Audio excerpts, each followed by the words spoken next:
ভারত সরকার যতই টালবাহানা করুক তারা কোনোভাবেই শেখ হাসিনাকে দালাই লামা বানাতে পারবেন না।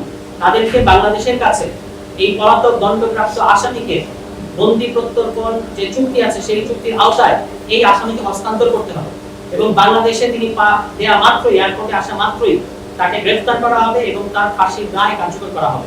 সুতরাং এটা ইন্ডিয়ান রাষ্ট্র বাংলাদেশের কাছে শেখ হাসিনাকে হস্তান্তর করবেন, এটা শেখ হাসিনার ইচ্ছার উপর নির্ভর করছে না যে তিনি কবে আত্মসমর্পণ করবেন।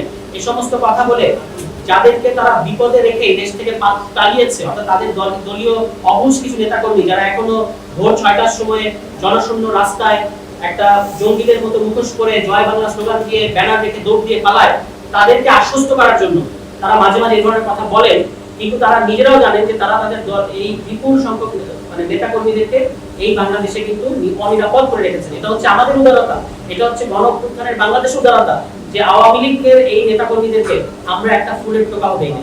কিন্তু তারা কিন্তু এখনো বিভিন্ন জায়গা থেকে চোরাগোপ্তভাবে সুযোগ পেলেই জুলাই গণঅভ্যুত্থানে অংশ নেওয়া বিভিন্ন ছাত্রদের কিংবা জনগণের উপরে হামলা করছে, বাড়িতে হামলা করছে, রাস্তায় পেলে হেনস্থা করছে। তারা বলছে আমাদেরকে তারা জুলাই। ফলে ওই যে ফিলিস্তিনি বিপ্লবী কবি হাসান কানাপানি যেটা বলেছিলেন যে ওই তলোয়ারের সাথে আমাদের গর্দানের কোনো কথা হইতে পারে না, কোনো ঐক্য হতে পারে না। একইভাবে এই ফ্যাসিস্ট আওয়ামী লীগ যারা গণহত্যা ঘটিয়েছে এবং যারা আবারও বাংলাদেশে গণহত্যা ঘটাতে চায়, আমাদেরকে হুমকি দিচ্ছে, তাদের সাথে আমাদের কোনো ধরনের রিকনসিলিয়েশন এটা সম্ভব না। রিকনসিলিয়েশন নামে এখন যে আলোচনাটা বিভিন্ন পত্রপত্রিকায়, মিডিয়ায় এবং এক ধরনের মুজিববাদী বাম বুদ্ধিজীবীরা এখানে শুরু করেছেন, এটা হচ্ছে রিকনসিলিয়েশনের নামে একটা রিহ্যাবিলিটেশন।